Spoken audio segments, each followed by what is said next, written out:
The next thing that I wanted to talk about is references as an artist. I never thought that this would be something that's even a topic of conversation or something that is even shunned upon, apparently. I do believe in using your imagination. I do believe in sketching. I do believe in the classic sit in a coffee shop and draw whatever you feel like, whatever you want to. I think there is a time and a place for everything. I think someone that wants to draw the things that they want to draw, you're going to take reference and inspiration from artists or from anime, you name it. Whatever you're interested in, you're always going to look at the people and the stuff, the source material. You're always going to look at the source material and the people behind it and take inspiration from that. But the key is to steal like an artist and do things in your own way, in your own little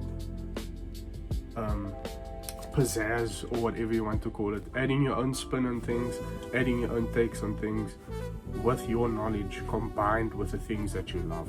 It's okay to delve into these things and want to draw these things. You know, I'm someone that does a lot of my work is fan art, and I haven't reached the stage yet where I'm pushing myself necessarily to do original art. Like, all of my stuff isn't necessarily 100% original. Some of them are, and some of them aren't, because some of them are more fan art focused, because that's how I've grown up. I've grown up on these movies, series, some music, all of these things, and my whole mindset is these are artworks that I haven't seen that I would have wanted to buy as a consumer. So drawing these things are for me, and fortunately enough, there are people that love them, there are people that buy them, there are people that appreciate them as well as much as I appreciate them. You know, if you do something in terms of art, and you draw and you create these things for yourself, the artist, the rest will kind of reveal itself. Because if you showcase how much you love something in what you're doing, other people can also attest to that or can also resonate with that. Anyway, I feel like a lot of life in observing different things is the art of doing that, is the art of reference. There are so much things that exist now in reality and in the world out there. You know, you could think that you're gonna sit here in your room somewhere in the world and I'm going to create something that's so creative and so original and nobody's ever thought about it. And I love that mindset, and the chances of doing that are there. I'm not saying it's not possible. I'm not saying that every single person has not created original work or anything like that, but I'm saying that it is harder because there is more people thinking and creating and doing things differently. So the chances are that someone has done something similar to what you want to do.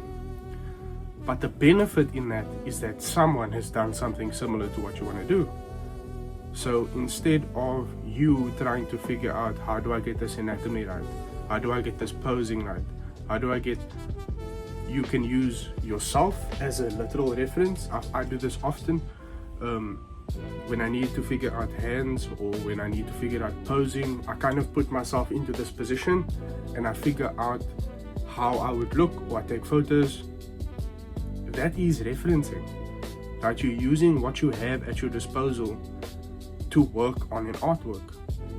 And for some pieces, I understand, like digital wise or anime or realism or whatever, some people don't like it for some reason, and I'm a bit confused by that. I've scrolled on a few social media stuff where people are not in agreement with referencing, and I think maybe that stems from it being a 100% copy of what somebody else did, and I think that is wrong, obviously, but it's always down to how it was used and how it was referenced, and I think that's more important than talking about the referencing as a whole being bad. Because I think that it's one thing to take your imagination and build something and create something, but some people maybe not, they don't have that. They're not able to build something. You know, if I understand anatomy, perspective, light, all of these things, I'm able to use my imagination and my creativity to create them because I have the base of knowledge. Some people don't have the base of knowledge, or it's not as solid, or it's not there. And so the blank page that you're looking at symbolizes the blank page in your head, because you can't think on that level of this is what I can do, this is how I can create. And that's also why everyone should always be drawing, doing the fundamentals, doing all the boring stuff, doing everything that you should. But I think referencing helps you to, number one, not break down and not feel like you can't do something, or you can't work on that piece, or you can't create that piece that you love, that you want to. It allows you to look at something that's already done and make your own version of that happen. It allows you to look at what somebody else has done and make yours more accurate. It allows you to be more technical. I like doing realism because I'm able to figure out what it's like to do that hair texture, what it's like I haven't fully figured out pores yet and how to get the right texture of face skin, but I'm getting there. And all of these things of taking a photograph or taking the specific reference and being able to create what people think is a photograph is, I still think, underrated. Yeah, there's a lot of people doing realism nowadays, and there's more things because of social media, but because of social media, things are more blown up than what they appear to be. These are a few artists that you're following in the entire world that are doing it, you know, and I think that's important to note. So referencing as a whole, I think it's about stealing like an artist.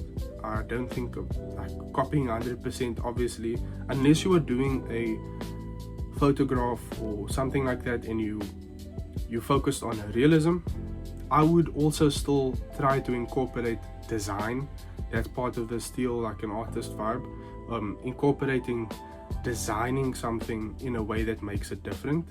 When I started digital art, I kind of got into this like concept art rabbit hole, and this guy was explaining that what he does to get a good idea or concept is photo bashing and taking all sorts of different graphics and images and putting them together to create these scenes and these ideas, because doing this is faster and closer to getting an idea than you creating it on your own.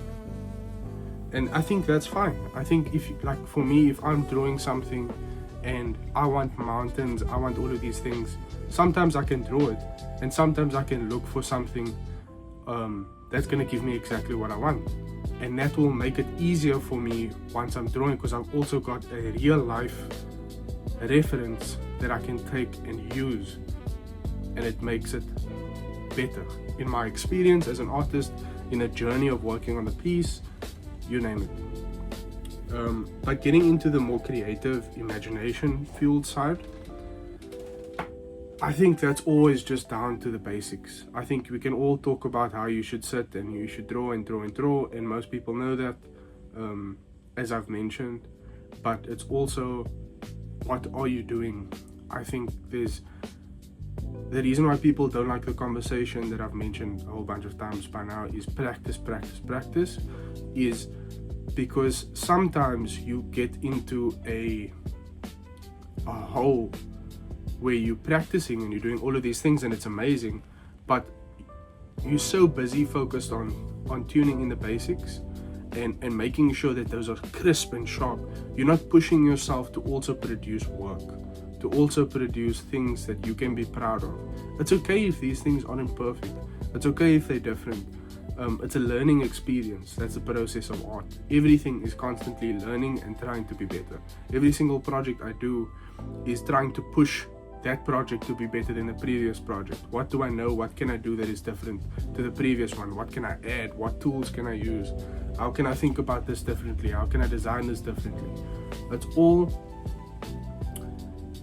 meaningful practice. That's what it is. Yes, meaningful practice, because I think referencing aids that a lot more than feeling the need to spend thousands of hours or hundreds of hours which is good. I'm not saying it's a bad thing, but I just think it's about balance. So you should spend time doing all of that, but don't get caught up in it.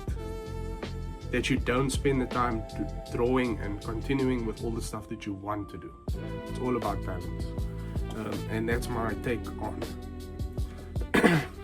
And that's my take on referencing as an artist. I think it's good. It depends on how you use it, what the point, what the purpose, the intention is, and not copying something 100%. That's it. So if you like if you like any of these points that I said, if you agree with anything, if you don't, that's fine. That's cool. It's all my opinion. If you have any questions, feel free to talk about it in the comment section. And yeah, thanks for watching.